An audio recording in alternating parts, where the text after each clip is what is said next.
Now, we often take a look at a lot of things on this channel, and I do have my camera a little bit backwards today, which is a little bit different for me. So I have it on the left side today instead of the right side. I guess I should have thought about that before I began this live, but I'm not used to looking off to the left, so I will just try to make sure I look to the left instead of the right. And so what I want to talk about this morning is who fought for our rights and when did the fight for our rights truly begin? I'm not sure how the YouTube algorithm is going to work this morning as far as people being able to be on, so this may be a very short lecture. It doesn't matter to me how many people come in because over time people will watch this later. And so what I want to talk about this morning is specifically looking at time periods when people fought for our rights, when people said, you know what, what's going on here is draconian, and what's going on here. Good morning, how's everybody doing? I just tried to go on TikTok, and let me cut the roll on that sound. I just tried to go on Tickety Talk this morning. My accounts are completely shadowed. And good morning, how's everybody doing this morning? Thanks for coming by. I'm going to talk this morning in some detail about when the people began to fight back. When did Americans? So I've gone over a few different lectures where I talk about our rights being stripped and when those rights were stripped. And so now this morning, what I want to talk about is when did people begin to say, you know what? We're not going to accept this, and we're going to fight back for our rights. So there's a few time periods in history, and I just kind of earmarked them mentally. I don't have any notes this morning. Hey, how you guys doing? Good morning, everybody. Just do me a favor and just tap your like button if you would, please. There's a little like button up here. I don't know how that does for YouTube. I know on TikTok it means a great deal when people tap the like button, but on this one particularly. I'm going to be talking this morning, and I don't know what the kind of crowd's going to be in here today compared to my evening crowds, but this channel primarily is about the history of America and when how our country was formed. If you guys have not been here before, this channel is primarily about the foundation and the origins of laws, and how laws were formed in our country, who formed those laws, why they formed. Yeah, I'm trying. I need to get a Shure sound machine, but the way I was making money was through TikTok. And so now that they've stripped away my TikTok account, I haven't really had any income in a couple of months. And so it's dramatically affected what I've been able to do as far as I want to get this sound machine called a Shure, Shure. I know I got to get a Shure, or I have to talk really, really loud. And I'm trying not to talk so loud. Let me unplug that and see, does that help at all whatsoever, or does the sound just is still super, super low? You guys can buy my poster or my ebook. Let me come over here.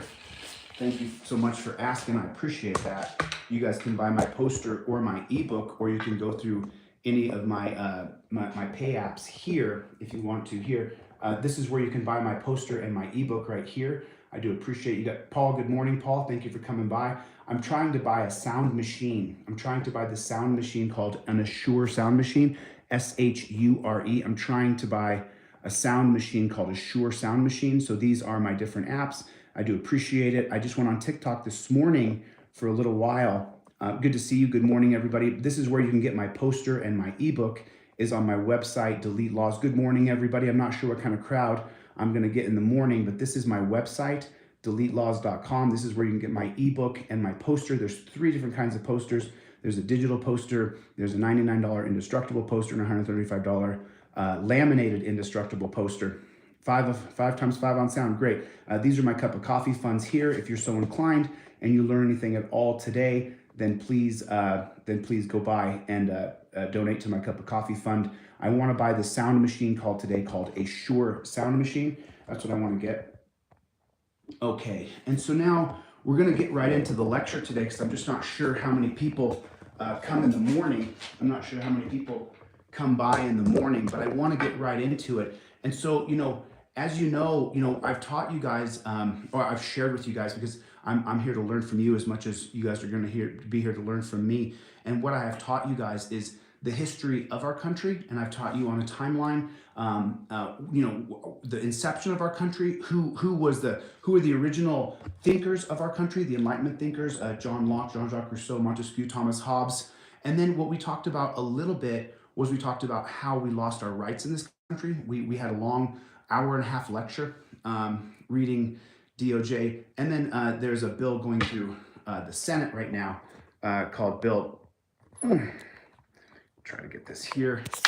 There we go. I'm just going to try to get this camera a little more centered so I'm not looking off to the left or off to the right. There that is. Let me tighten this bad chicken down. Good morning, everybody. Thank you guys for coming by. I do appreciate that. Thank you very much. And so I think I can just use my finger and we can get into some of the detail of, so when did the fight for America begin? When did people begin to fight for our rights? When did we go, oh, you know what, this is not going to work out. We don't like this. We don't appreciate what this government is doing. When did that fight begin? Anybody have any good guesses when that fight actually began? Good morning. How are you, Marcy? Nice to see you. When did the fight for our rights literally begin in our country? Can anybody tell me that? Good morning, everybody. 1776, the Articles of Confederation. There's the first one. Very good. So when else? 1871, the Organic Act. You can talk about that. We have learned so much to protect ourselves, and yet we should. That's right. That's exactly correct. We're living in what's called a technocracy. Can anybody write that down for me? Write down here in the comment section. It's called a technocracy. TECHNOCRACY. Have you guys heard the term technocracy before? And do you understand that it just means fascism through technology? Jeremy, go ahead and expound on that. What are you talking about in 1917? Remember, we're in World War I from 1914 to 1918. And so we're going to talk about 1919. That's right.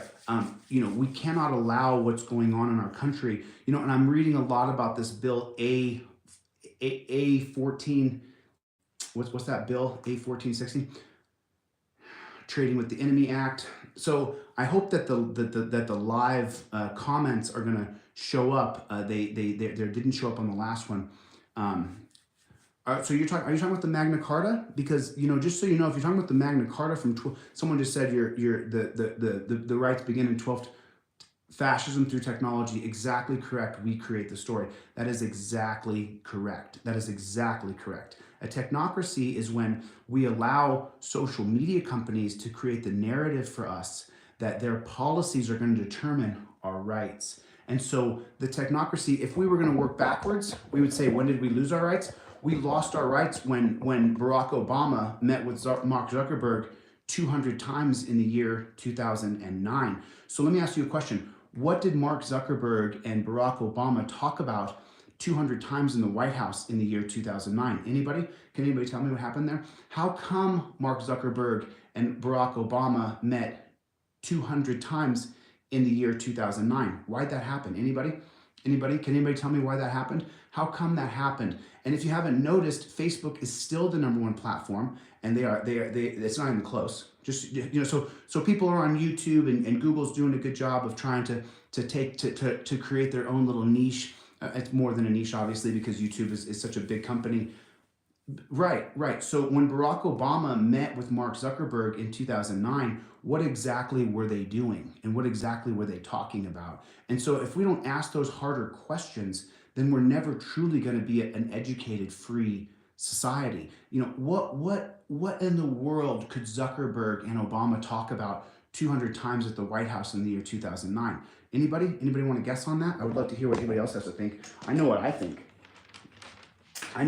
for sure.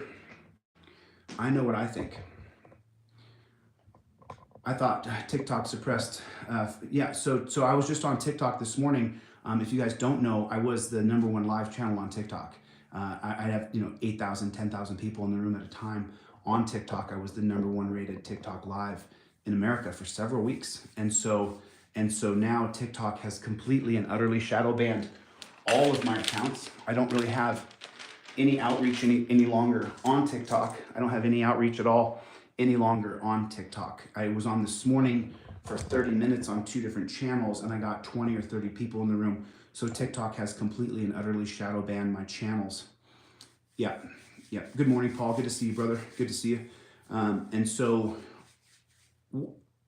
I don't want to get stuck on it like a broken record because I have OCD and sometimes I need someone to skip the needle forward. But I just want to get into understanding, you know, did anybody else notice when the technocracy happened? The technocracy happened when we allow social media companies like Facebook, when they met with Barack Obama 200 times in 1909, to decide what our rights would be, to decide what free speech would be. Their policies would determine what free speech is. And that's a major problem. That's a major problem.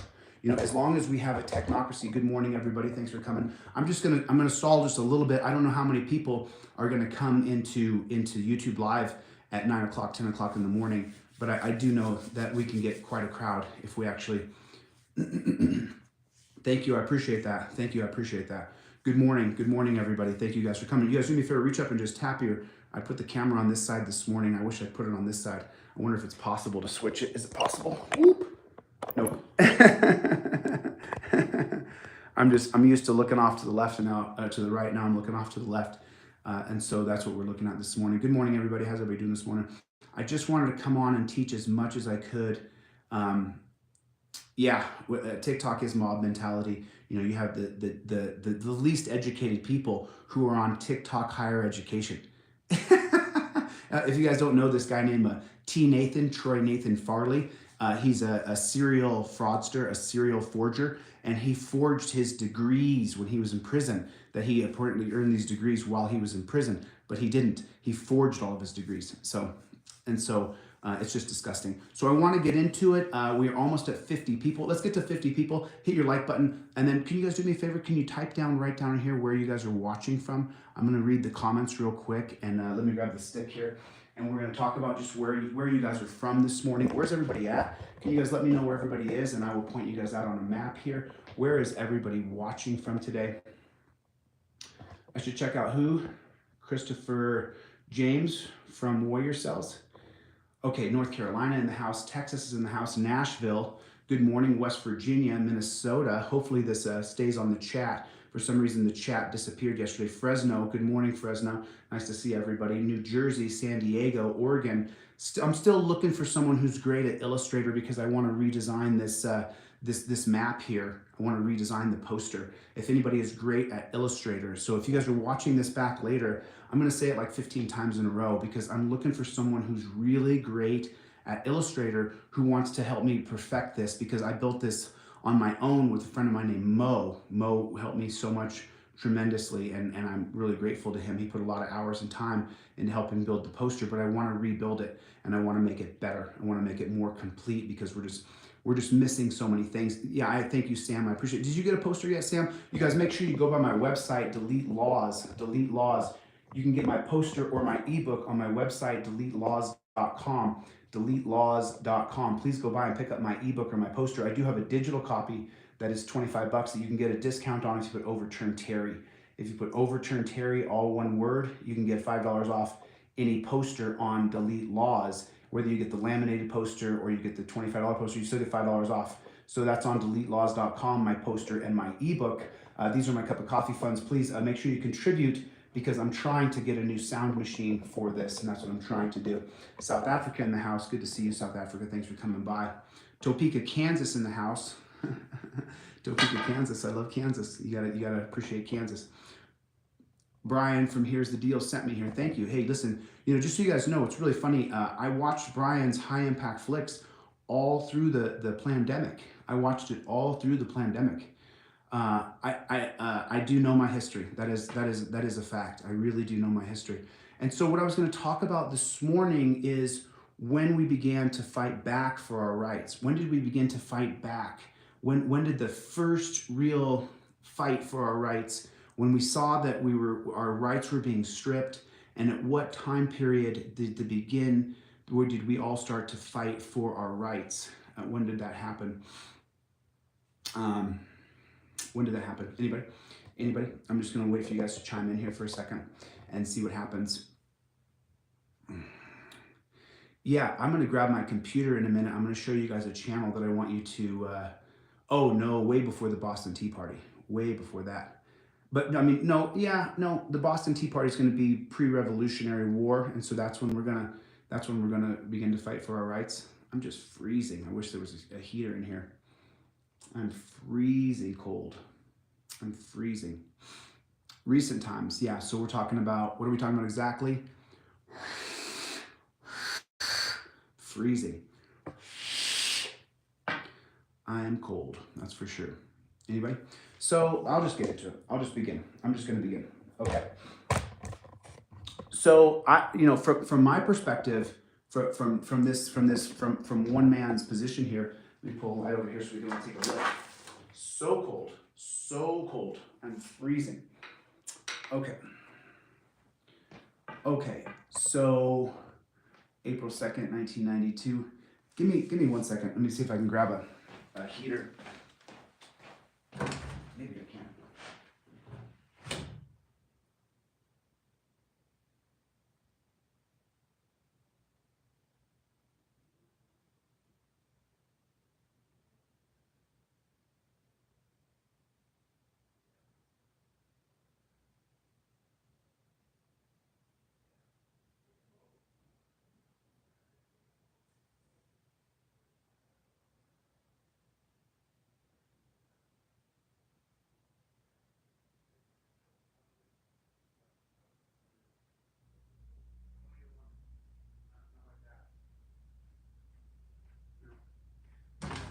Nope.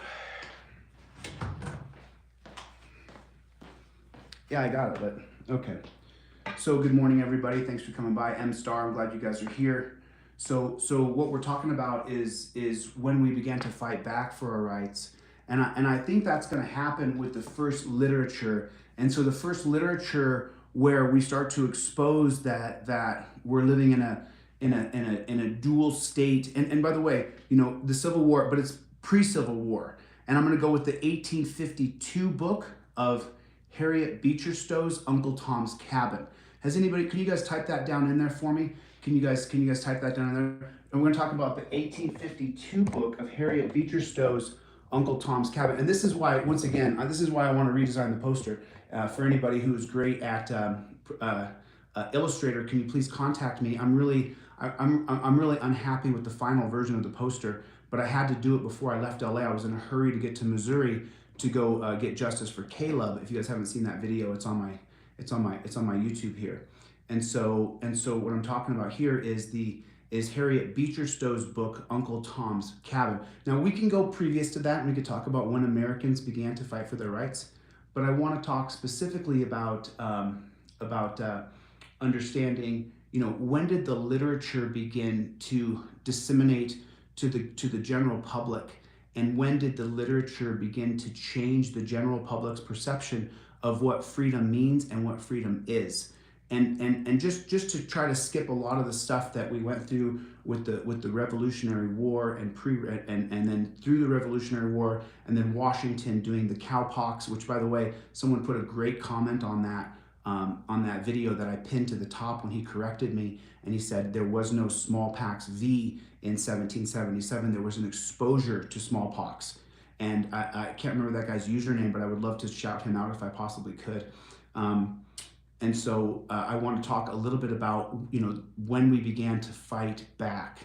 And so the beginning of the fight back, so as you guys know, and this is why every time I look at this and there's an error here, I just get so disappointed, which is why I'll say it again. If anybody's great at Illustrator, I want to cut a deal with you to try to redo this poster, just make it a little bit more succinct and a little bit better. So now we're going to talk about the 1850 Fugitive Slave Act. So does anybody know, can you guys just type that right down there for me, if you would, please? I don't know, is there no super chat? I don't know how to enable super chat. Is there a way I can do that? I don't know how to enable super chat. I don't know how to do that. So I did just get a notice that I was eligible for monetization, but I'm just learning YouTube. I'm just learning it. So what I'll do is I'll just continue to teach the lecture, and then if you guys want to go buy my cup of coffee funds, I will put them in the description of this. If anybody wants to contribute, the 1850 Fugitive Deals Act. Is that an actual act? I'm unaware of that. I'm unaware of that. Thanks, Paul. I appreciate that. I will put my yeah. I don't know how to do it, M Star. So thank you. I appreciate that. Farmal Fanatics. I appreciate that. The 1850 Fugitive Slave Act, Brown versus Board of Education's. We're going to get into Brown versus Board of Education. Oh, Super Chat takes 50%. Damn, that's terrible. So then I'm going to put my cup of coffee funds in the description. I want to try to get into the lecture and try to get into the nitty gritty of understanding exactly, when and how we lost when we started to fight back. We know, we kind of have a general understanding of okay, so Paul, he corrected you. He said that Super Chat takes 30%. Okay, YouTube Studio. I will go into YouTube Studio. Farmal Fanatics. Make sure that you hit me on my email. I do put my email address. It's on all the videos, guys. So you guys can go by my email. We should just use the cup of coffee fund apps I have up right now, and I have those in the description of all my comments. So I want to get into understanding the specifics of when the fight back began. And so now what's going to happen is, we kind of have a bastardization of what exactly our country is based upon, on what our country is based upon. And so, we have the original foundation of the Enlightenment thinkers who are going to create the foundation of understanding, so that we have conceptuals of how we're going to form our country. And then you're going to have James Madison and Thomas Jefferson. They're going to plagiarize Spirit of Laws. They're going to take Lockean theory completely and create the Bill of Rights based on Lockean theory, as you talked about. And so then from 1776 until 1800, all of the northeastern states abolished slavery. All slavery in the northeastern states is abolished by 1800. I mean, they have, I think the beginning, and I don't want to get into years because my dyslexia always has me mess up years. And so now by 1800, you're going to have slavery is going to be abolished in mostly all states in the Northeast.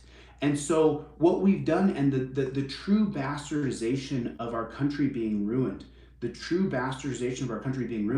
is the setup of our country. The actual setup of the country was set up so that slave states would have the same representation as free states. That's why you have 2 senators in every state, and that's why senators are appointed by the House of Representatives all the way until 1913. And so what we're looking at is the bastardization of our Constitution. And why is it bastardized? Because both Thomas Jefferson and James Madison were slave owners. And they wanted to make sure that the slave owners, and there was this great big fight to try to keep the southern states. And so when you talk about 2 senators for every state, why does Wyoming, Alaska, North Dakota, even though those states are in the north, why do they all have 2 senators? The reason they have 2 senators is because even though it's supposed to have a system of checks and balances from Spirit of Laws, we really don't create a checks and balances system as far as being able to create a free America. And so then what's going to happen here, and as you know, I've talked about this quite a bit. I've talked about the 3/4. So that's going to be that's going to be Article 4, Section 3, Paragraph 2. That's going to have the racism within the Constitution. But I don't want to focus on that. I want to focus primarily on when Americans began to fight back. When did we begin to fight back for our rights? And that's going to begin with the 1850 Fugitive Slave Act. I hate seeing this. The 1850 Fugitive Slave Act is going to happen, and that's going to cause a major friction between the North and the South, because the northern states have abolished slavery. Slavery's been abolished in the North for 50 years. And this is an important fact to understand. When slavery has been abolished for 50 years, and then the Fugitive Slave Act says that you have to return people who run away and go to freedom, then that's going to create this great big divide between Northerners and Southerners, between Confederates and the Northern Free States. And so what's going to happen here in 1852, if you guys would please type this right down in here, it's called Harriet Beecher Stowe. Harriet Beecher Stowe. Her book is going to be called Uncle Tom's Cabin. And has anybody ever read that book? I believe that you can listen to the audiobook Uncle Tom's Cabin on YouTube for free. You don't have to pay for it. You can just get the book Uncle Tom's Cabin. But this is going to be the beginning of people fighting back using literature. I am monetized on YouTube. It's just taking a little bit of time for it to go through. And so I'm just going to stay super focused. I'm going to try not to read the chat. Someone said on the comment the other day, hey, you're getting distracted by the chat. And so I'm going to try not to get too lost into it. And so now listen, 1852 is going to be a book by Harriet Beecher Stowe, and it's going to be called Uncle Tom's Cabin. Uncle Tom's Cabin is going to be one of the catalysts for the Civil War beginning, and it's also when the northern, what do they call that? What do they call that? The northern colonies, I guess you would say. When the northern colonies begin to say, hey, you know what? We're going to fight back with literature, and the literature is going to be about that slavery is an abomination. And so I want you guys to take your time. Listen, I know that there's a lot of First Amendment auditors in here, and I want to make sure that we focus on how we fight back. And right now, the First Amendment auditors are the front line of defense against a tyrannical state. And if we don't overturn this technocracy, and I started to talk about that earlier. So then 1852, Harriet Beecher Stowe's book is going to come out called Uncle Tom's Cabin. And then when's the next big fight back going to happen? If you guys have not, can someone type that in the chat? Hopefully it shows up when we talk about it. Harriet Beecher Stowe's book, Uncle Tom's Cabin. And then when's the next big fight going to happen? When is the next big fight for freedom, the big fight for liberty going to happen? So as you guys know, the 1857 case of Dred Scott is going to make it so that it drives Northerners absolutely crazy, because Dred Scott has escaped to the north, and then the Chicago PD brings him back down to the south. And this, we talked about this the other day in the history of bad policing. We talked about that the other day. God bless First Amendment auditors. We talked about that in the history of bad policing. And so when the Northerners bring him back down to the south to face trial, and does anybody know where the trial actually happens? Where does the Dred Scott trial, does it happen in Washington, D.C.? Does anybody know where the Dred Scott case actually takes place? Where is Dred Scott held in a prison as he goes through trial as a Harriet Beecher Stowe, Uncle Tom's Cabin? Exactly correct, M-Star Media. Thank you so much. I appreciate that. Yeah, and so now in 1857, the Dred Scott case. This is. Does anybody? Did it happen in Maryland? Is that where the case actually took place? That's what I'd like to know. Is that where the case actually took place? I think that's where it did take place. Is in Maryland, in right around Washington D.C. Is that where it happened? I'd love to know that exact answer. I'd like to know exactly where that is. And so now, when Dred Scott is found to be property, that's going to begin the next fight back. That's going to begin the next fight back, which is when is the next fight back after Dred Scott case? When is the next big fight back? I'm trying to. Okay, so listen.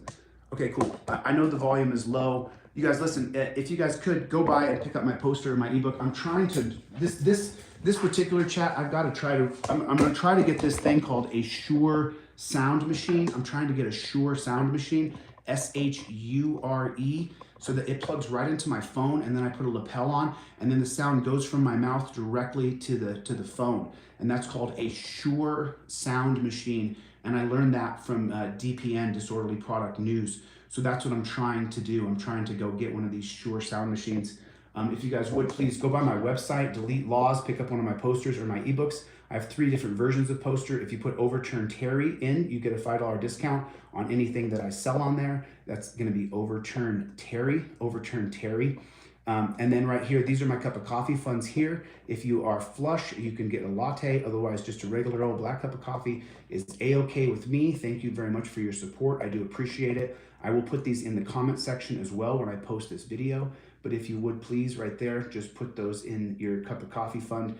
That would be very appreciated, because I want to get the sound machine. That's what I actually want to buy next, and it's like $200. So I want to buy the sound machine.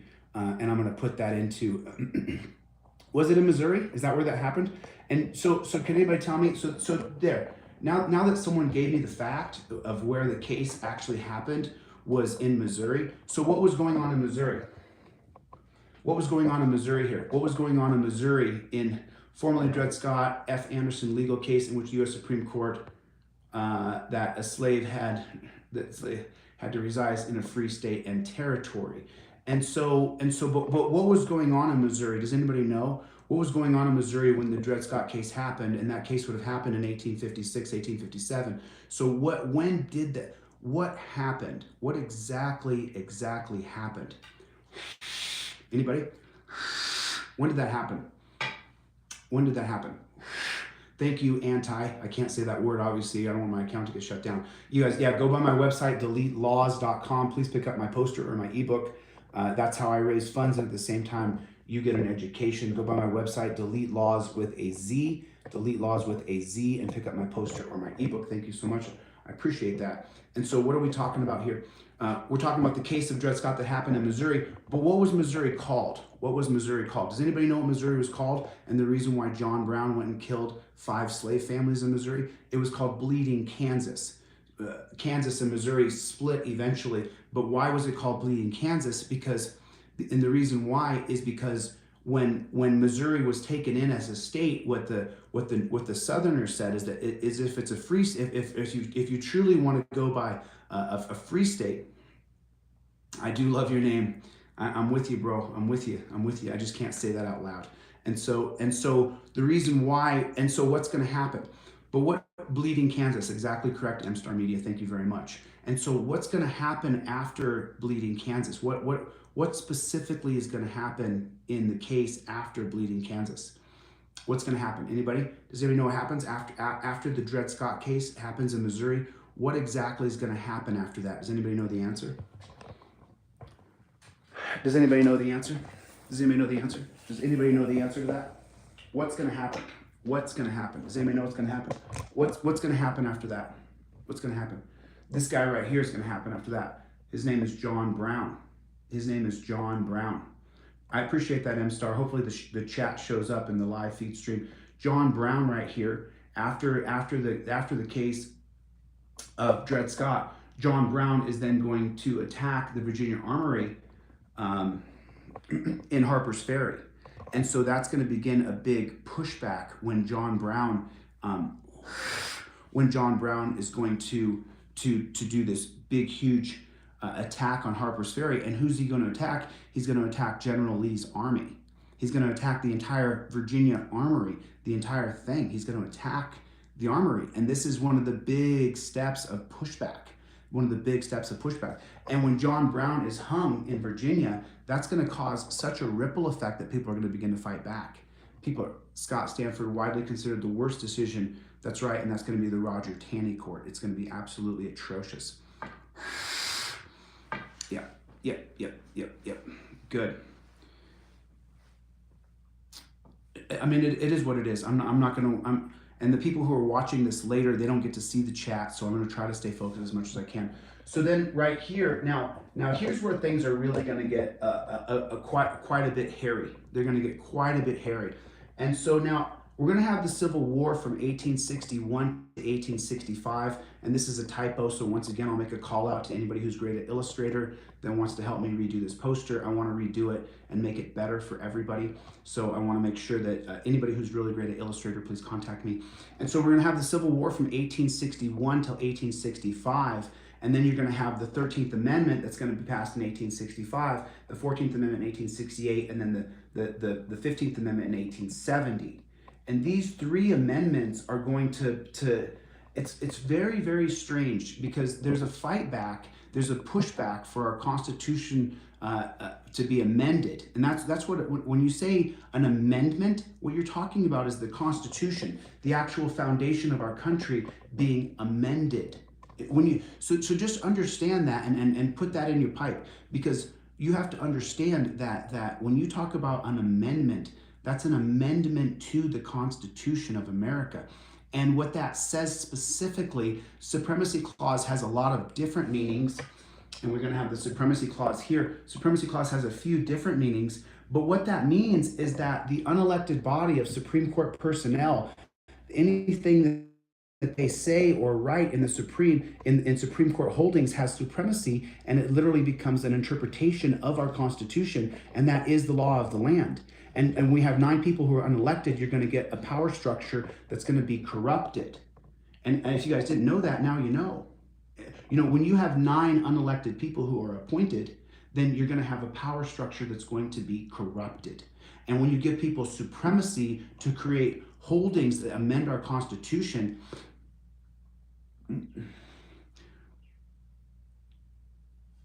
that are going to amend our Constitution, then what's going to happen is you're going to have a Constitution, or our rights are going to be bastardized, because you have 9 unelected people who are going to do things that work against our rights, you see? And so that's what's going to happen. And we're going to elect senators in 1913, but we're talking about right now, when did the fight back begin? The Civil War obviously was a fight back because the northern states were tired of slavery, from Harriet Beecher Stowe's book, Uncle Tom's Cabin. And so now in 1870, when we passed the 15th Amendment, and if you guys didn't know, this is Susan B. Anthony and this is Elizabeth Cady Stanton. These 2 women were key in the formation of the United States of America. They were key. They were really important figures. And so these people, you can't go through history without mentioning these 2 people. And then who else is going to be a key figure is Isaac Hopper, who's going to start the Underground Railroad, the publication written by William Lloyd Garrison, and then Harriet Tubman being the hero that she was, and going into multiple different slave states to try to free people using the Underground Railroad. And so this is the formation of history. And so now what's going to happen is we're going to continue this fight back. We're going to continue this fight back for Elizabeth. It's K-A-D-Y. It's Elizabeth K-A-D-Y Stanton. It's a funny spelling. It's a funny spelling. So you just have to 1869, right, 15th Amendment. African-American men over the age of 21 are going to get the right to vote. And so, a lot of people don't know who Isaac Hopper is. If you guys would take a look, or just type his name down in the comment section, Isaac Hopper is going to be the founder of the Underground Railroad. Good morning, everybody. So, and this is, again, this is the fight back for history. This is the fight back for history. Now, right here, here's what's going to happen. Here's the worst part about knowing history. Here's the worst part about understanding the foundation of our country. Isaac Hopper, exactly, M-Star Media, thank you. And so Isaac Hopper is going to have the Underground Railroad, but then after these are formed, the 13th, 14th, and 15th Amendment, then what's going to happen is the Supreme Court is going to literally strip away those amended rights, or civil rights, not civil liberties, civil rights. And those civil rights are going to be stripped away by Cruikshank versus the United States in 1876, by Reese versus the United States in 1876, and the Slaughterhouse cases of 1873. And what's going to happen with the 14th Amendment in 1873, a lot of people think that the Slaughterhouse cases reinstituted slavery, but they did not. What they did is they empowered big business to create draconian contracts that would pretty much put you back into slavery. Okay, and so that's what we're talking about here. That's what we're talking about right here. And that's going to be 1873, the Slaughterhouse cases. And so we have fought back for civil liberties, and then what's going to happen is the Supreme Court, the unelected body of supreme tyranny, they're going to strip away our rights. They're going to strip away our rights. You guys do me a favor and reach up and tap that like button for me, please. Reach up and tap that like button, if you would. Just hit that little, it's right there. Hit that like button. I don't know where it is on yours, but if you would, please tap the like button. Okay, and so now as we're going to continue forward, and so now right here, you're going to have this pushback by Jackson Giles. So Jackson Giles is going to have 2 Supreme Court holdings: the 1903 case of Jackson versus Harris, and I don't see it on here. I think it's under his head. The 1903 case of Jackson versus Harris, and the 1904 case of Giles versus Teasley. And this is Jackson Giles. And he's going to have 2 Supreme Court cases that are going to be, and the reason why his picture is right there is because now a lot of people are going to call Booker T. Washington and Uncle Tom from the Atlantic speech. Has anybody ever heard of the Atlantic speech? Have you ever heard of that speech before? The Atlantic Compromise is what it's called. And you guys should really read his speech. It's available online. Booker T. Washington is going to do a speech called the Atlantic Compromise. If you have not read the Atlantic Compromise, I highly recommend that you read the Atlantic Compromise. Can someone just type that into the chat? I don't know if the chat's going to show up or not, but I want you guys to take a look at the Atlantic Compromise that Booker T. Washington is going to give this speech to a large group of previous slave owners. and he's going to push notation Atlantic compromise. That's right. And Booker T. Washington's speech, which I've read, is absolutely one of the most disgusting things you'll ever read, where he pretty much agrees that black people will be second-class citizens. They won't vote. They won't fight for their rights. They'll do all these different things. It's not a hard read. It's a very short read. It's only a couple pages.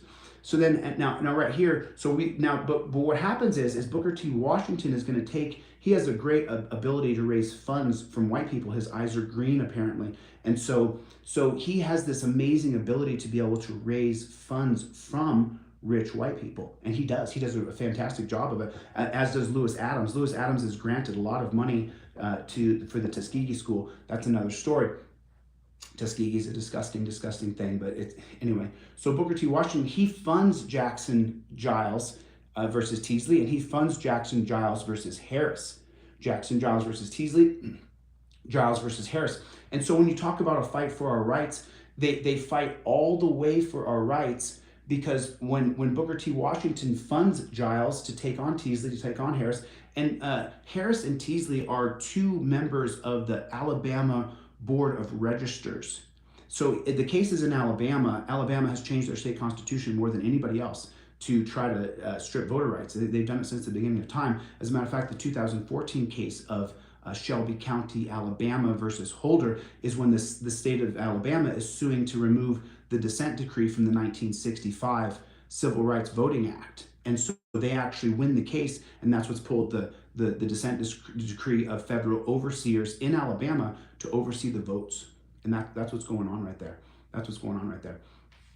And so he funds Jackson Giles. He funds him here, he funds him here, and then he loses.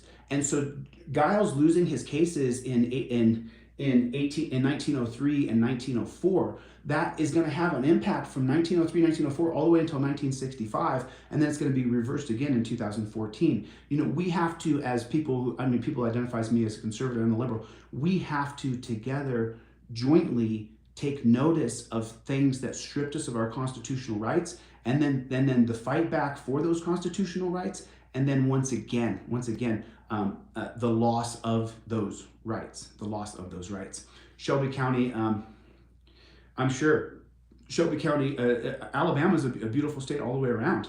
Alabama's it's beautiful. And by the way, that is where Hugo Black is going to be born in 1886. I believe he's born in 1886. Isaac Hopper, that's exactly correct. And so what you're looking at here is, as we continue forward down the line, and so when did the fight back again for our rights begin? And so now right through here, all through here, we're going to lose our rights. We're going to lose our rights because of the Lochner Court, And so Hendrick versus Maryland in 1913, you know, I got a lot of pushback in comments about giving your driver's license when you get pulled over. Well, my friends, if you have not read the 1913 case of Hendrick versus Maryland, then you don't really understand that it's a Supreme Court holding that states have the right to demand your driver's license. If you try to withhold your driver's license when you've been pulled over, you're simply going to go to jail. That's just because of Hendrick versus Maryland, the 1913 case. If you guys did not know that, you know, when the police pull you over and you're the operator of a motorized vehicle, it is not federal law, it is state law. And it is a state law that's empowered by the federal government, given from the 1913 case of Hendrick versus Maryland. You guys have to understand that. You guys got to get that. You know, all the comments I'm reading about Hendrick versus Maryland, it's like, there it is. So then as we continue forward, you know, we continue to lose our rights, and we don't even get our rights back on purpose. We don't get our rights back after Prohibition with the 21st Amendment. What's going to happen with the 21st Amendment is it's going to be passed here, as I'm going to move forward here. And so I don't want to get too lost on Prohibition because I talk about it all the time. But does anybody know? And so if you're a First Amendment auditor, and you don't know about the 1937 case of DeJong versus Oregon, I want every single First Amendment auditor today to take a look at the 1937 case of DeJong versus Oregon. If you didn't know it, this is a white guy who is fighting for his right to be able to speak out against the police state. If you guys don't know about the 1937 case of DeJong versus Oregon, and you're an auditor or you support First Amendment auditors as I do, then you absolutely have to take the time to learn about DeJong versus Oregon. DeJong versus Oregon is I mean, if you want to talk about, let me get my stick here. If you want to talk about people fighting for freedom, fighting for liberty, and you don't know about the 1937 case of DeJong versus Oregon, then you need to educate yourself. You absolutely have got to educate yourself. You got to educate yourself about DeJong versus Oregon. Can someone type that in there for me? That's DeJong. Thank you, M-Star Media. I appreciate that. Because this is going to be about a guy who's fighting for socialism or communism, and he's speaking in the public square, and then the police arrest him, and he actually files a lawsuit against the police state. So if you're a First Amendment auditor and you don't know about DeJong, and so this is a fight back for our rights. Now, if you didn't know, in 1937, the Hughes Court, if you look up and you research the individual members who were on the Hughes Court in 1937, if you look up and you take a look at who's on the Hughes Court in 1937, it's packed full of white supremacists, like it or not. And DeJong was a white guy. And so when DeJong gets his case to the Supreme Court, he's sitting before a bunch of white people. And for the first time, the Supreme Court that has consistently ruled against our rights all through the Lochner era, from 1897 all the way till 1938, all the way going into Caroline Products of 1938, they continue to that the 14th Amendment due process clause. Okay, so when DeJong was arrested in the public square, he took his case all the way to the Supreme Court. And so if you don't know about this and you're a First Amendment auditor, you absolutely have got to read this case. Spend 15, 20 minutes and just go into the case study, go into the syllabus of the case, really get into the details of DeJong versus Oregon. And this is where when you get into the Hughes Court, you're going to see it's packed full of white supremacists. And so what they do is they rule in favor of DeJong that he has the right to protest police. And this is all about protesting police, if you didn't know that.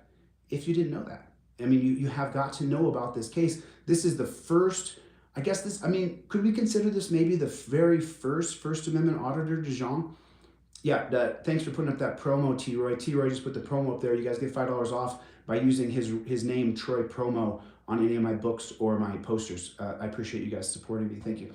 And so DeJong versus Oregon, listen, I could get really lost in just one case, but I want you guys to truly get into the case study yourself and start to educate yourself. This would be the first cop blocker. This would be the very First Amendment auditor.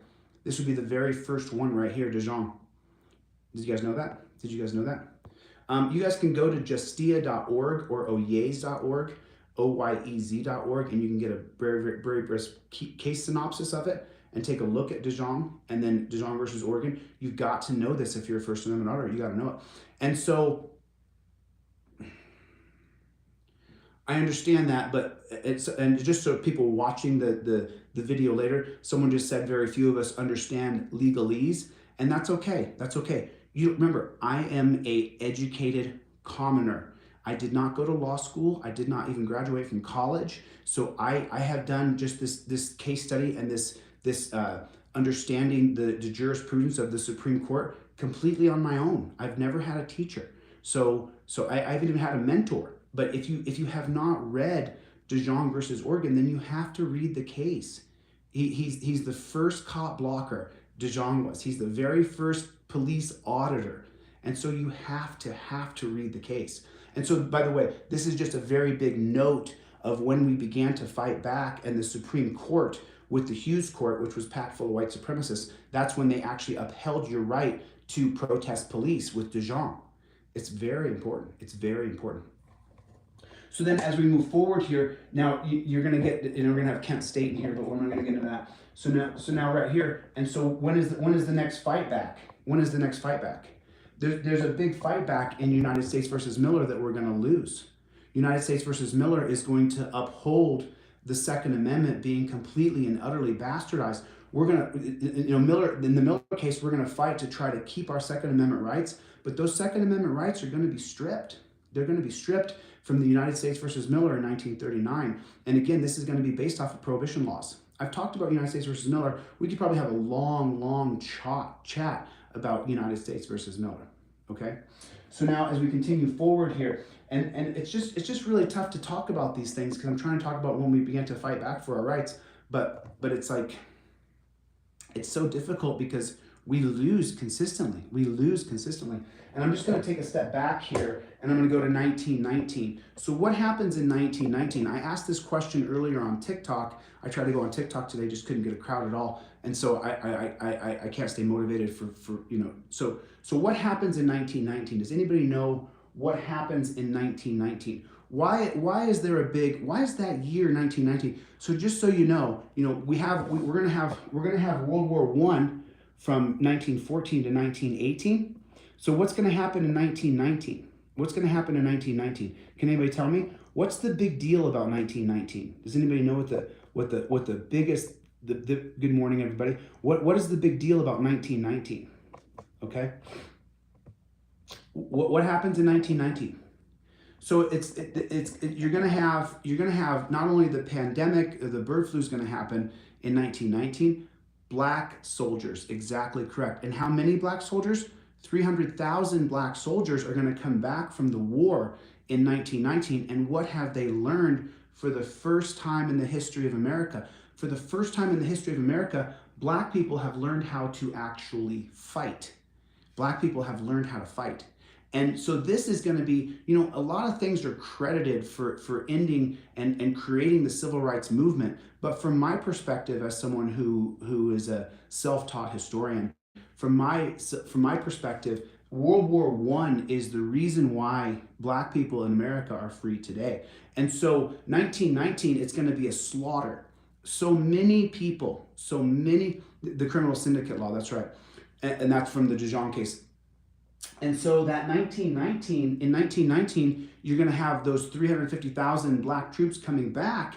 And then for the first time, they're going to fight back for their rights and they're going to be slaughtered. Those black troops, but not all of them. Not all of them. It's going to be called the Red Summer of 1919. You guys could type that down in there if you'd like to. The Red Summer of 1919. And that has a lot to do with this push for communism and this push for socialism. But it also has to do with that for the first time ever, those black troops have come home and they're teaching other black people how to fight for their rights. And so you have this amazing transformation of society in America where for the first time ever, you're going to have this pushback of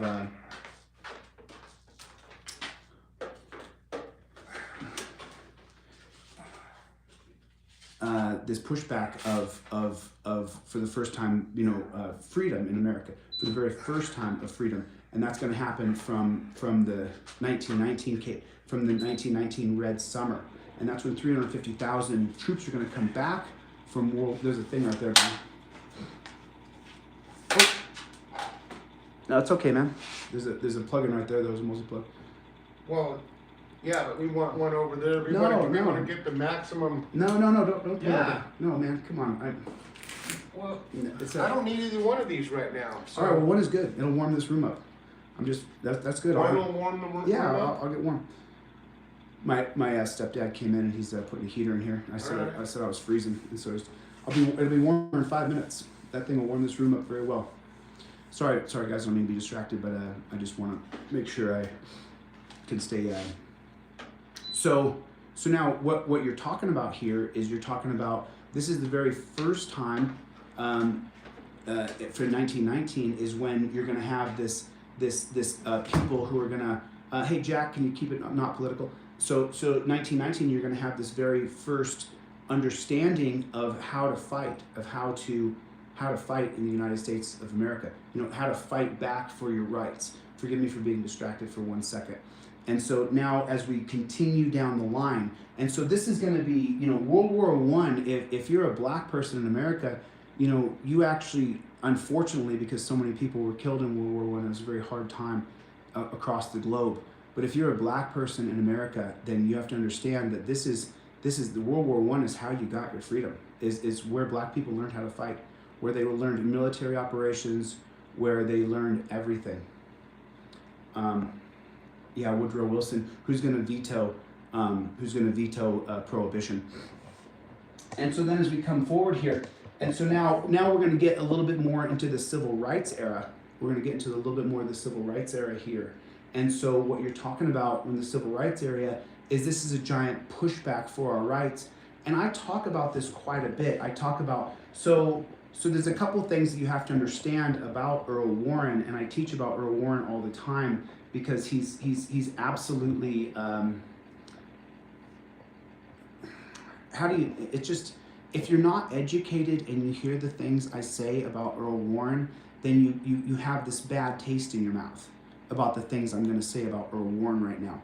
If you're not educated, that doesn't mean that I'm calling you dumb. That doesn't mean that I think I'm smarter than you, because I guarantee you, everybody in this room is as smart as me. I've just taken the time to educate myself of history, and then I have a conceptual analysis of history. And here's a little bit of that conceptual analysis so that you can kind of understand my thinking and how we got to that point, of getting to a place of liberty and freedom.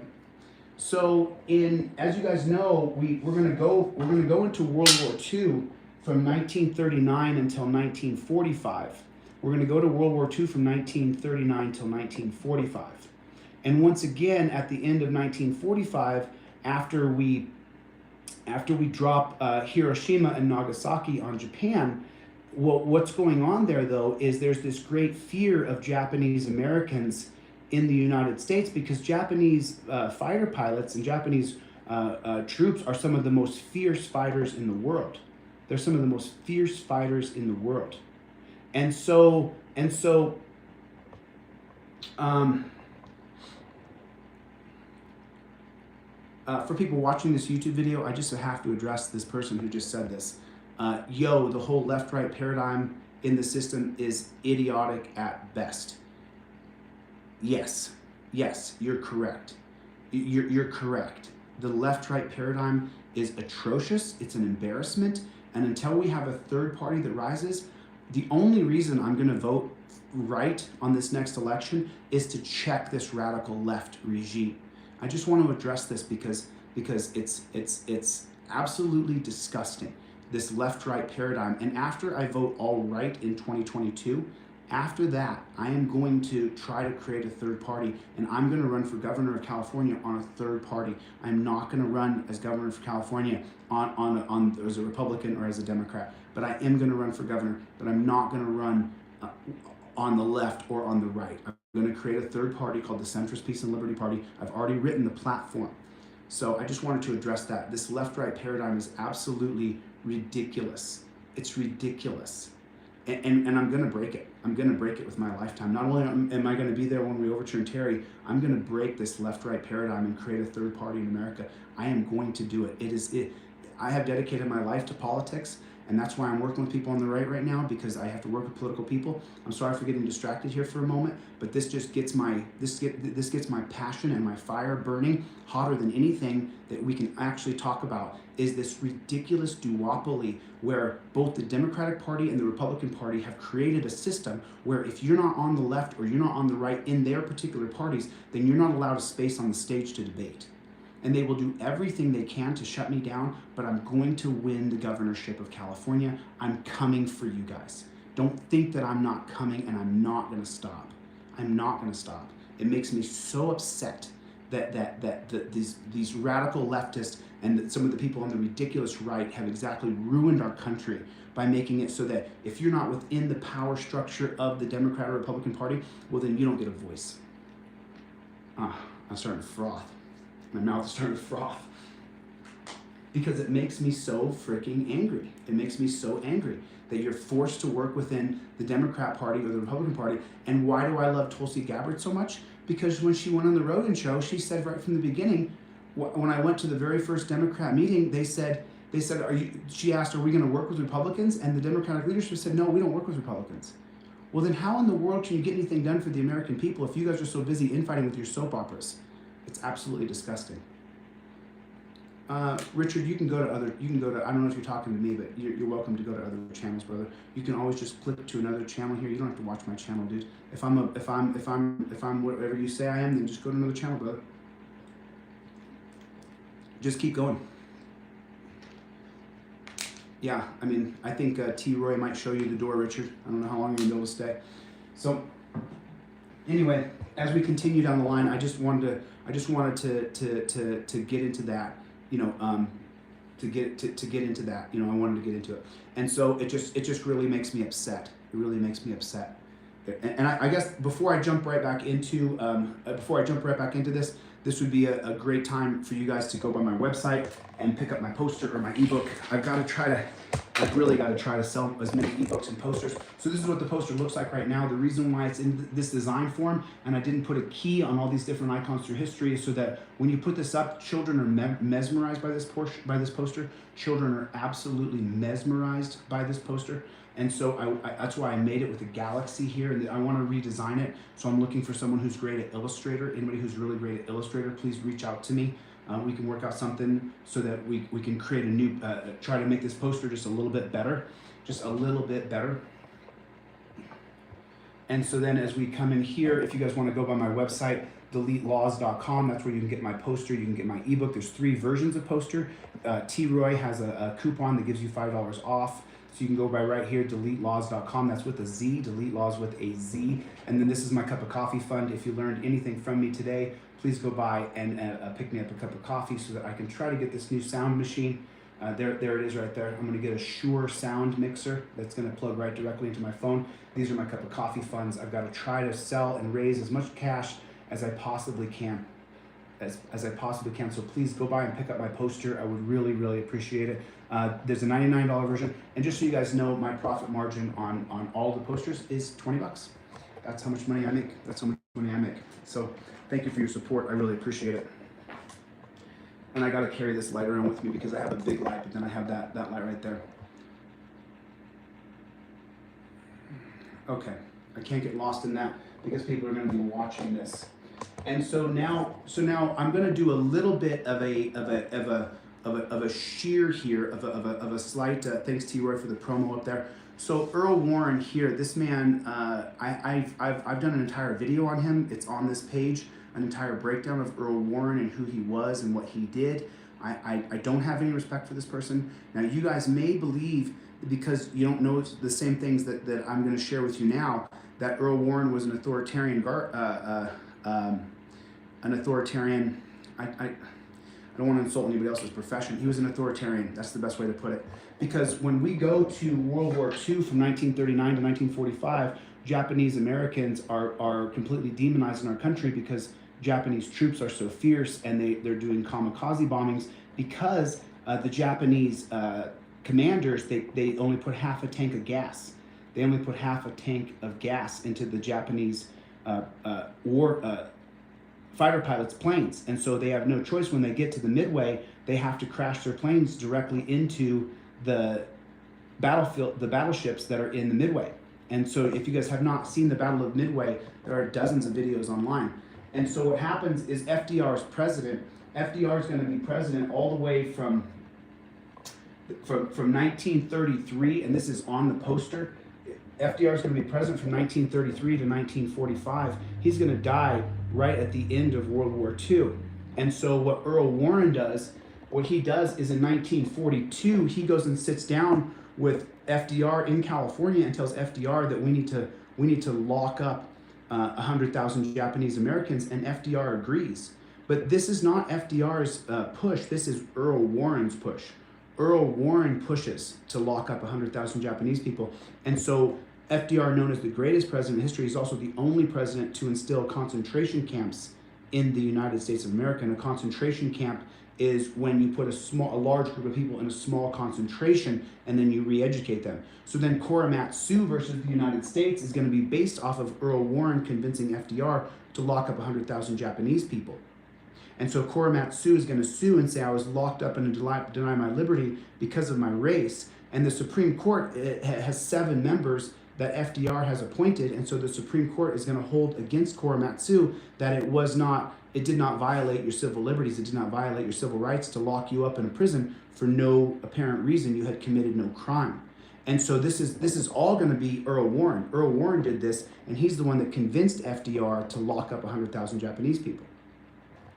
It's going to happen. And so now, if you know that and you know the history of Earl Warren, he's cut his teeth being a Freemason. And what is a Freemason? We could have a long conversation about what a Freemason is, but a very simple term is to understand is that a Freemason is someone who writes the walls or the structure of society. And as we know from the rule of recognition, all you need is a very devout group of people, 3%ers, as you know from the Revolutionary War. You only need a very devout group of people in the Freemason Society, 3% of super powerful alpha males who are white, who are going to create the walls and the structure of society. It doesn't matter what laws are written because of the rule of recognition. If you guys don't know what the rule of recognition is, I highly recommend that you take a look at the rule of recognition. And again, I learned that from Jeffrey Kaplan. I watched Jeffrey Kaplan's lecture on the rule of recognition. And so when Cormac II is locked up, he loses his civil rights case. He loses it. And they say that you can the federal government can lock up anybody they want if it's in the name of liberty, in the name of freedom. And so that's one of the biggest problems. And so then when you get to the 1954 case of Brown versus Board of Education, you say, well, Earl Warren desegregated America. No, he didn't.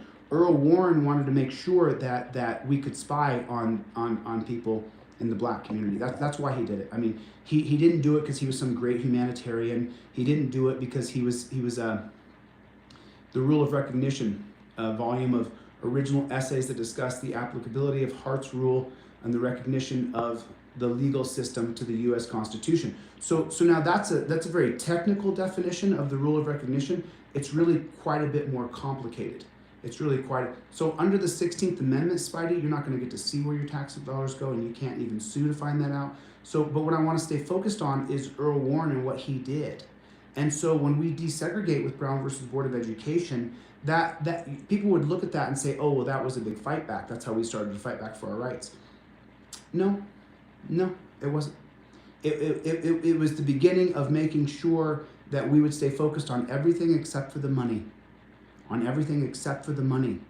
Because in 1954, you're going to have Brown versus Board of Education.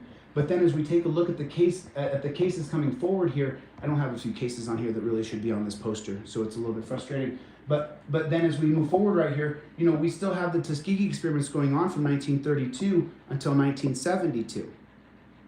And this is where you're going to get, for all these people who are talking about the anti-V stuff in here, this is where you're going to get what's called declared consent, or is that the right terminology? This is where you're going to get the informed consent.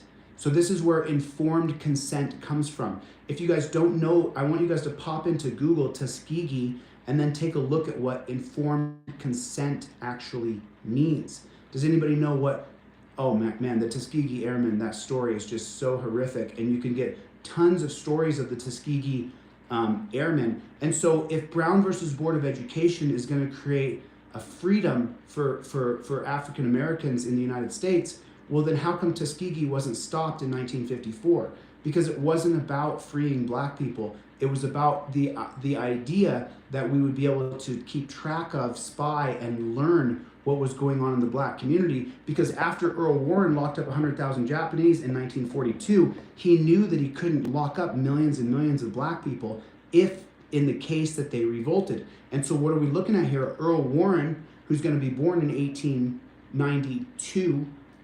Now, always check my years because my dyslexia, I mess things up all the time. So Earl Warren's going to be born in, I believe, 1896 or 1892. And so what does he see? So he avoids World War I. So that's going to be 1896, 1906, 1960. So he's going to be born in 1892. Earl Warren's going to be born in 1892, and he's going to skip World War I because he's going to say he has hemorrhoids. He gets out of going World War I because of his hemorrhoids. Okay, and so then when he passes Brown versus Board of Education, he is well aware of what's going on with the Red Summer of 1919 when those 350,000 black troops come back and they begin to train other black people to fight for their freedom. And so Earl Warren, at this time, he's born in 1892, and then just go to 1919, he's 28 years old, so he can see what's going on. He knows exactly what's going on. He knows exactly what's going on. And so he's going to fight hard to make sure that the reason why Brown versus Board of Education was passed was to make sure that they could keep tabs on the black community. Whether I like that or not, these are just the facts of history. I'm only teaching you guys the real history here, not some BS version of history where you're going to get someone just teaching you lies. Because throughout the history of time, they've taught you nothing but lies through schools. They've taught nothing but lies. It's very, very sad. It's very sad. And so Earl Warren sees this happen in 1919. If he's born in 1892, he's 27 years old. So he sees the Red Summer of 1919 happen. And then he convinces FDR to lock up those 100,000 Japanese people. And then by 1954, when we get to Brown versus Board of Education, Earl Warren is like, hey, let's do this. Let's free these. Let's mix the communities so that people will stop focusing on what the real problem is. It's this amazing elitist system that only empowers the very top 1 or 2%. And we know that because Harry Anslinger's 1961 World Health, it's called the Single Convention on Narcotic Drugs. And who comes to the Single Convention of Narcotic Drugs? The very top 1% of every different democratic republic or free nation in America, and even nations that are not free, come to the 1961 Single Convention on Narcotic Drugs. And you guys have to know this. You have to know this information. If you guys don't know about the Single Convention on Narcotic Drugs, it's in New York City. And what's going on in New York City in 1961? What is going on in New York City in 1961? We still don't have a truly free America. We still have slave states in the South in 1961. That is still going on. And so why do they have it in New York as compared to down in Florida or down in Tennessee or down in Alabama? Because they don't want the rest of the world to see what America is actually like. If they had held the Single Convention on Narcotic Drugs down in Alabama, you would have seen an absolute ridiculous slave state still in the United States of America, whether I like it or not. Good. Hey, how you doing, Global? You got my text last night. What was that bill called, Global, that I read last night? I just actually read the bill. I read the synopsis of the bill last night of Bill A419. Is that what it was? And I read that bill last night, and it sent me into a panic. And so I sent off a text message to like 7 people, people who are all influencers, like Global Witness is in the room right now. He's a very big influencer. He knows more about the Bible than almost anybody. I guarantee he knows more about the Bible than everybody in this room. And I am a scholar on the Bible. My very first deep study was on the Bible. It was on the Bible. And I did that at 21. Yeah, thank you, Global. I appreciate you giving me a pass on that. When I first read that bill last night, A419, I believe it is, A416, when I first read that bill last night, it sent me into a panic at 1 o'clock in the morning, and I sent out a text message to a bunch of influencers and said, we all need to cover that bill today. So now, as I'm trying, I got a little bit distracted just because Global came in, and I wanted to say I was sorry to him sending him a text at 1 o'clock in the morning, but I was really concerned about bill. What was that bill name, Global? Just since I'm talking about it out loud, I want to reiterate it out loud to everybody. And so let's just continue. So at the Single Convention on Narcotics Drugs, this is where Harry Anslinger, he's going to invite all of the elitists from, and what's it called? It's called the League of Nations. If you don't know the League of Nations, does anybody not know about the League of Nations? Does anybody not know about that? The League of Nations. Does anybody not know about the League of Nations? Because I want to make sure that we all understand what the League of Nations actually is. Now, you may have heard about the League of Nations that will eventually turn into NATO, but what is it actually? What is the League of Nations? What is the actual functionality of the League of Nations? It's Bill A416. And by the way, Bill A416 has been around for 5 years. They've tried to pass it consistently, and it continues, doesn't get through committee. So I learned that myself last night when I went into a dive on it. And so what is the League of Nations? Does anybody here know what the League of Doom is a good one. It's going to turn into NATO. But what is the League of Nations? And it's going to turn into NATO when? Right after the League of Nations was first worldwide intergovernmental organization. So what is the League of Nations, everybody? What is it? It's the one world order. The League of Nations is the one world order. When you talk about the one world order, you're talking about NATO and the League of Nations. That's what you're talking about. When you talk about moving into this one world government, that is NATO. That is the League of Nations. If you don't know it, now you know. Welcome to education. The NATO that we all think of, NATO peacekeeping troops, that's the one world order. You have to know that. NATO is not some, and why do you think the previous president was trying to get us out of NATO? Because NATO's some amazing system of, and by the way, all the sheeple who were like, oh no, we need to stay in NATO. For what? So that we can get faster to a one world government? That's what NATO is. That's what it is. NATO is your one world government. And I gotta be very careful. My channel could be shut down just for sharing this information with you. When they talk about us leaving NATO, you should be like, yeah, let's get the hell out of there. Because we pay for everything. And then they want to create a one world government. And who's trying to do that? The elitists of our country are trying to create a one world government through NATO. I mean, these are just the simple facts. These are just the simple facts. And so now we're going to push back. But then what's going to happen here? We're going to have the single convention on narcotic drugs. But it's almost like every time I get into one thing, we have to go back in time. We got to go back in time. And so when I talk about the 1914 Harrison Act, the 1914 Harrison Act is where you're going to have to get your prescription medication from your doctor. And what do they add to the 1914 Harrison Act? They add cannabis. They add cannabis.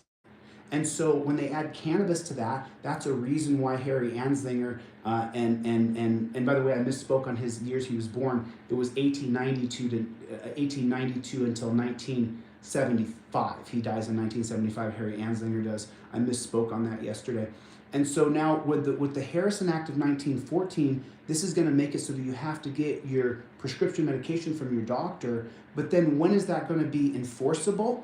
That's going to be enforceable with it's not there, but it's called the 1934 State Narcotic Act. It's called the 1934 State Narcotic Act. I'm pretty sure that's what it's called. And anybody here is welcome to fact check me on that. What is that called? Is it called the 1934 State Narcotic Act? Because that's the enforcement arm of the 1914 Harrison Act, is the 1934 State Narcotic Act. The Interstate Narcotic Act, I believe it's called. Forgive me for not knowing everything off the top of my head, but it is called the 1934. And so the states are very weary of passing another chemical law because of prohibition being from 1920 to 1933. And so as we move forward here, after the 1914 Harrison Act is passed, where you have to get your prescription from doctors, there's no enforcement clause to it. And so no, it's not the 1934 National Uniform State Narcotic Act. Thank you. So it's called the 1930. So the extension of the Harrison Act is going to be the 1934 Uniform State Narcotic Act. The Uniform State Narcotic Act of 1934. Okay. Marijuana is the #1 reason why someone is arrested in America today. So I was going from the Single Convention on Narcotic Drugs of 1961 to the 1934 Uniform State Narcotic Act. And so you guys have to understand that everything ties together. That's why I'm always going backward and forward in history, okay? Due to the lack of, that's right. Thank you, Troy. And so now what's gonna happen here? You're gonna get the model penal code that's gonna come out in 1962. This is supposed to be a lecture about when we fought back. And every time I keep going forward in history, the laws and the legislation created just gets more and more draconian. It gets more and more draconian. It's worse and worse every time. Every time we step forward and we start to talk about how we fought back for our rights, we have to go back in time to talk about the act or the law that was created, and then we come forward in time and you see how our rights and our lives are stripped from us. And the 1962 Model Penal Code is the reason why so many people are hemmed up by being accomplices to a crime when they didn't pull the trigger. But are police held to the same standard of the Model Penal Code? No, they're not. If a bunch of cops watch one cop kill you, they're not all charged as being a part of the crime, but you and I are. And that's from the 1962 Model Penal Code. You see that? That's from the 1962 Model Penal Code. When you talk about a criminal act, then what you're talking about is the Model Penal Code encompassing everybody there to be a part of that crime, even if they didn't pull the trigger. And now what we're saying from the Model Penal Code, that if the police kill you or kill someone when you're there and you're looped into the crime, you are being charged with murder. And this is justice for Latham down in Louisiana, who just got 62 years in prison because he went to go rob a house with a bunch of other guys, and the cops came, they killed one of the guys at the house, and then Latham was charged with that murder. And that's from the 1962 Model Penal Code. If you don't understand, this is where it creates the mens rea. What is mens rea? Knowingly, willingly, purposely, negligently. I believe those are the 4 categories of mens rea. I could be mistaken on that, but I'm pretty sure it's knowingly, willingly, purposely, negligently. Knowingly, willingly, purposely, negligently. And someone can fact check me on that. I don't mind if you guys fact check me on that. I'd appreciate that anyway. I always like to be. I can't get into that. And so when you're going to have this, and so where is the 1970 Controlled Substances Act going to come from? And how come this guy's picture is here? Does anybody know who this guy is? Does anybody know who this guy is right here? Why is his picture right next to the 1970 Controlled Substance Act? Because this is John Mitchell. John Mitchell is going to be the Secretary of State for Richard Nixon. John Mitchell is going to sit inside of the legislature, and he's going to sit inside of the cabinet of Nixon, and he is going to write the 1970 Controlled Substance Act pretty much alone. Did you know that? John Mitchell, he's the Secretary of State for Richard Nixon, and he writes the 1970 Controlled Substances Act completely on his own. He sits there and writes it on his own. I think that Blackmun has some input into that because he's the author of the Model Penal Code, along with Harry Wechsler. Harry Wechsler is one of the authors of the Model Penal Code, and so I believe Wechsler, Blackmun, and Mitchell is the main writer of the 1970 Controlled Substance Act, but he has input from people who are later going to be on the supreme tyranny, and this is what's happening. So why is the 1970 Controlled Substance Act written by one guy? How come it is? Because Richard Nixon has a goal to lock up as many hippies and black people as he possibly can. And this is just the facts of history. You know, I'm not particularly enamored with some people in the black community right now. Okay? You know, I'm not enamored with some members of the black community right now who have called me the worst things you could possibly call me. Okay? And so I don't love the facts of history, but the facts of history are the facts.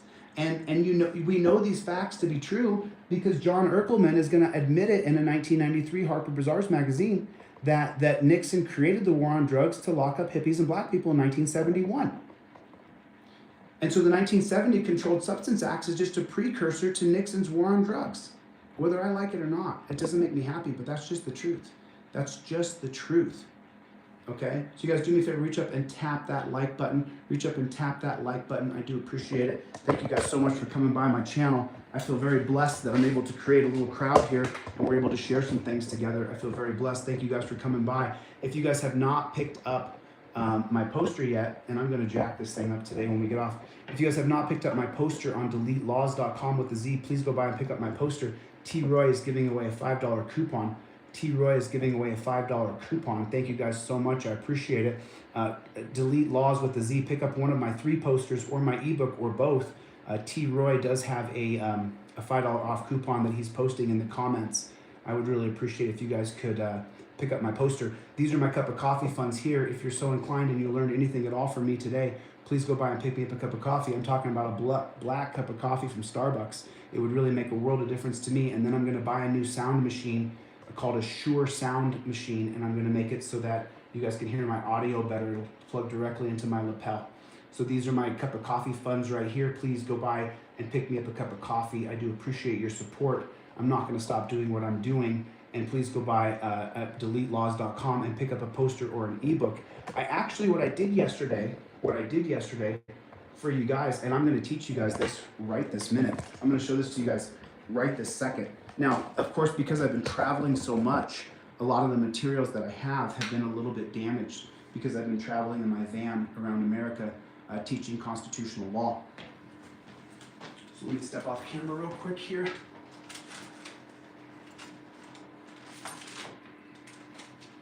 Forgive me, guys, I'll be right back in 2 seconds.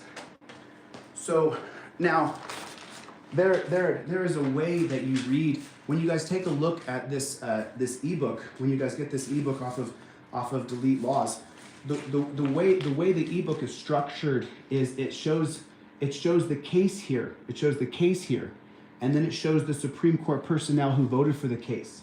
If it's a black robe, they voted to affirm it. If it's a white robe, they dissented.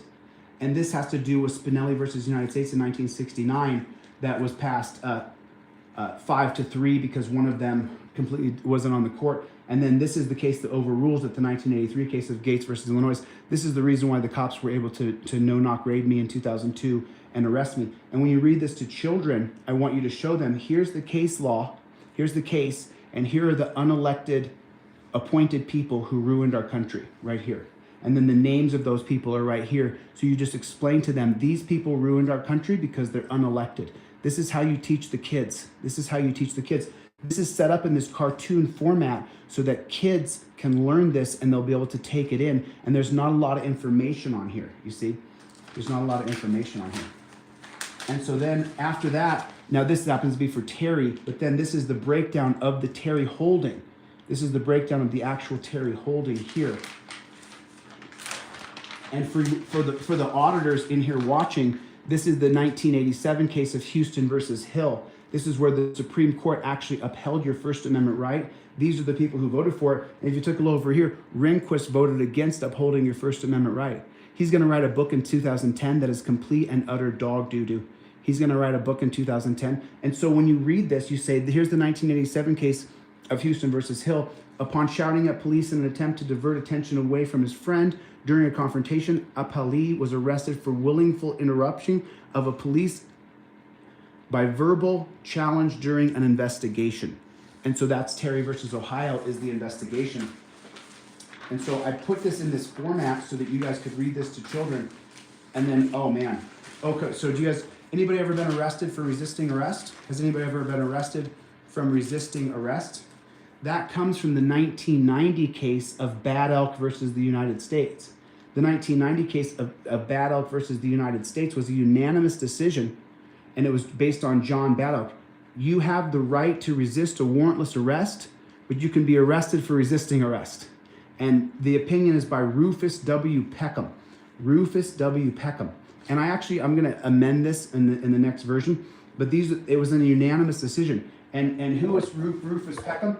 Rufus Peckham here, he's going to write the decision in Bad Elk versus the United States that you have a right to resist police, but you don't have a right to resist police. So it's one of those cases that is both, it's a nothing burger. It's a nothing burger case. But what it does create is Rufus Peckham's holding that you don't have the right to resist. You have the right to kill a cop for an unlawful arrest, but then you'll be charged with manslaughter versus murder. And W. Peckham, who's going to write this decision. And then here, you're going to have the case of Kerr versus California.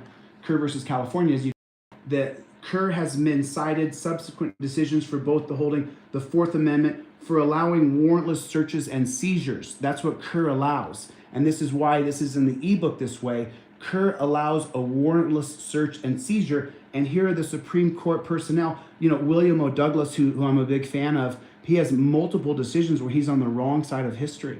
And this is from the ebook. And when you read this to kids, you say, here's the holding of Kerr versus California. It allows warrantless searches and seizures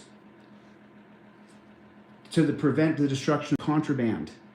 And so these are the Supreme Court personnel who were unelected that made this go through, the 1963 case of Kerr versus California. You see, it's an animated book so that you read it to kids.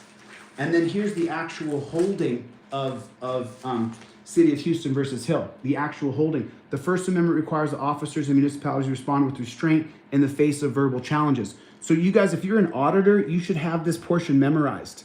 You should be able to have this portion memorized because this is the holding, and every word written in the Supreme Court is a supremacy clause. This is now the Constitution, this right here. And this upholds auditors' rights to film. You should have this portion memorized if you're an auditor right here. The First Amendment requires that officers and municipalities respond with restraint in the face of verbal challenges to police actions. If you're an auditor, you should have this portion memorized. Since a certain amount of expressive disorder is inevitable in a society committed to individual freedom and must be protected if that freedom would survive. This is the actual Supreme Court holding. If you're an auditor, take a screenshot, even if you don't buy my book, and memorize this. And you should be able to recite this to police. You should be able to recite this to police. The exact words. The First Amendment requires that officers and municipalities respond with a degree of restraint in the face of verbal challenges to police. Since a certain amount of expressive disorder is inevitable in a society committed to individual freedom and must be protected if that freedom would survive. And this is from the 1987 holding of Houston versus Hill, City of Houston versus Hill. If you are an auditor You should have this memorized. You should know this. You should know this. You should know this inside and out. You see? You should know this if you're an auditor. You should know these words. That's why I'm holding it here. In case you don't buy my book, I don't care. You should have a screenshot of this, and you should have this memorized if you are an auditor. Okay?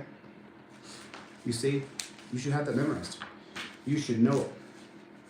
Here's footnote number 4 from Caroline Products. Here's footnote number 4 from Caroline Products. I agree with you, police should know that, but you have the police are the least educated, least talented, have the least skills, want to do the least amount of work. Here's footnote number 2 and 3 from Caroline Products versus United States, the 1938 holding that completely and utterly upholds monopolies in America. Here's the actual holding of Bad Elk versus the United States. Remember, there was just one line on that other page. Let me read this to you. It says, common law, if a party resisted arrest by an officer without a warrant and who had no right to arrest him, and in the course of that resistance the officer is killed, the offense of the party resisting arrest would be reduced from what would have been murder to manslaughter. What would have been murder if the officer had the right to arrest would be reduced to manslaughter by the very fact that he had no such right. So an officer at common law was not authorized to make an arrest without a warrant for a mere misdemeanor not committed in his presence. And that's by Rufus Peckham. That's by Rufus Peckham. And then here's Terry versus Ohio in the ebook. And this shows the two victims, Elijah McClain and Chinade Okobi. If you guys have not seen Chinade Okobi's murder video, I highly recommend that you guys watch Chinade Okobi's murder video. It's absolutely disgusting. You guys should take a look at that. Chinade Okobi, please watch his video. It's one of the most disgusting murders I've ever seen by police. It's a tragic, tragic thing. The majority opinion by Earl Warren. And so there's a little promo for my ebook, if you guys are so inclined to pick. I'm sorry, this is so tattered. Anyway, so I kind of got all over the place on this lecture. But I've got to try to keep doing what I'm doing. So I got to try to make sure that I try to get some ebooks and stuff like that. Common law is not common sense. I'm afraid that's not true. Common law is not common sense. Common law is based off the 13th, 14th, and 15th century. I've been arrested 20 or 30 times, so I can't even keep track of how many times I've been arrested. So common law is not common sense, though. Common law is absolutely atrocious. It's atrocious. It's a travesty that there's common law.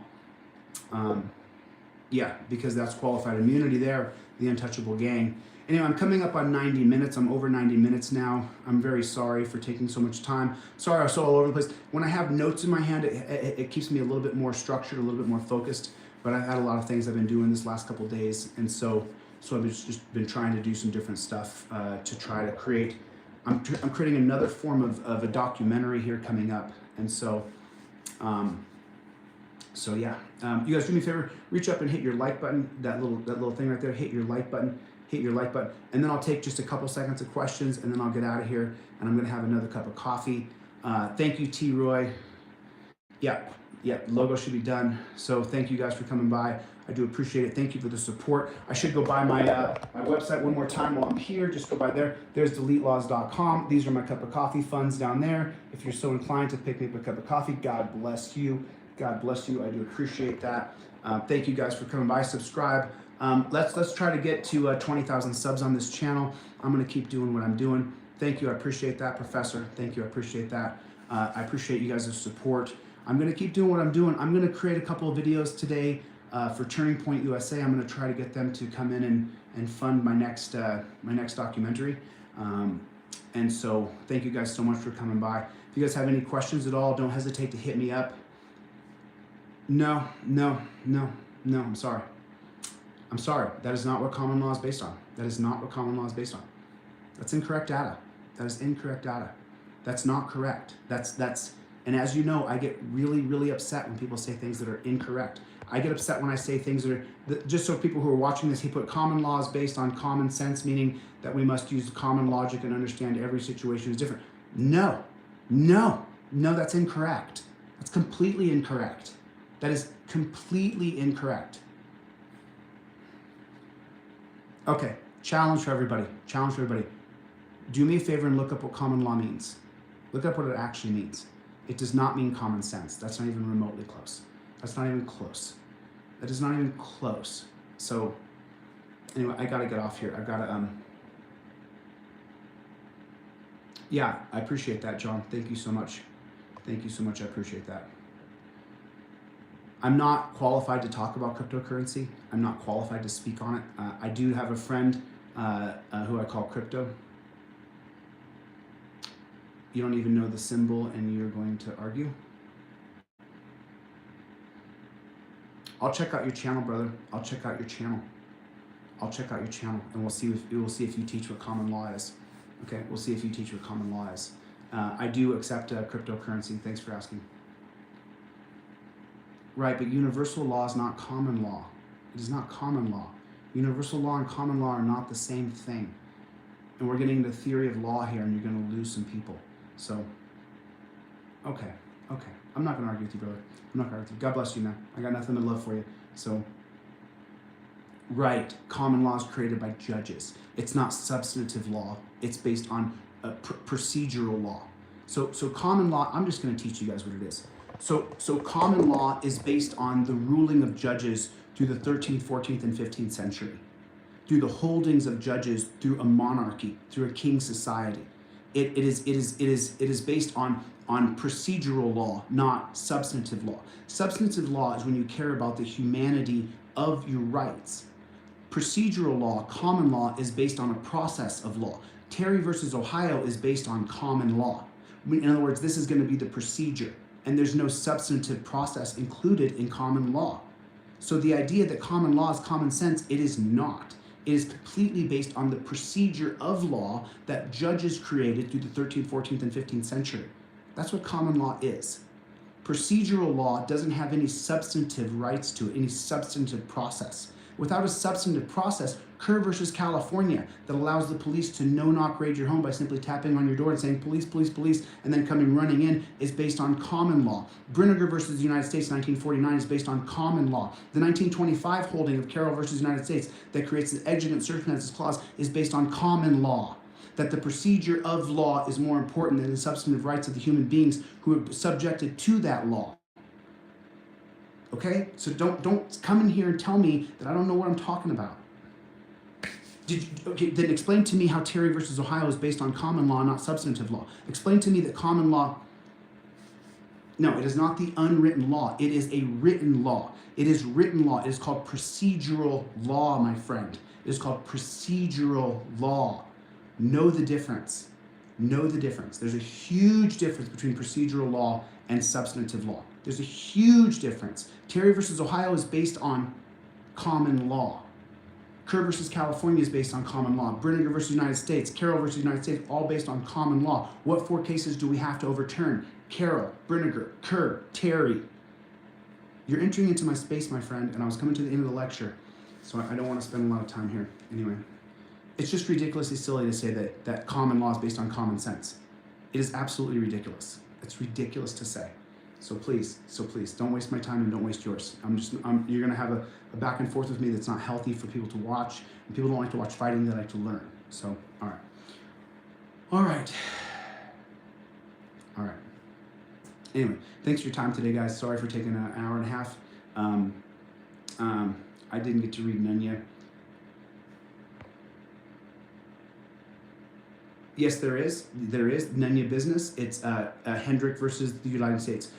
So Nunya Business, you're not going to have a driver's license policy in Hendrick versus United States. What Hendrick versus the United States from 1913 is going to do is it's going to allow states to create their own laws. Every driver's license law that you face is a state law, not a federal law. Not a federal law. Okay? So that's what Nunya Business, that's the name of that person's account, is Hendrick versus the United States is going to create that states are allowed to create laws for their individual state regarding driving privileges. And so when you get the state to create laws based on your driving privilege from the 1913 case of Hendrick versus United States, it is not federal legislation. It is a federal holding that allows states to create their own laws based around your driving privileges. And that's how come you have to show a driver's license when you get pulled over. I mean, good luck with that. You know what I'm saying? Good luck with that. Good luck with that. So you know, anyway, I don't like to become unlikable when I get upset with someone, but please don't say things that are just factually incorrect. Factually incorrect. So anyway, all right, I'm gonna get out of here before I continue to get triggered. I got another cup of coffee, and thanks for coming by. And I will see you guys on the next live, and I will talk to you guys soon. All right, later, guys.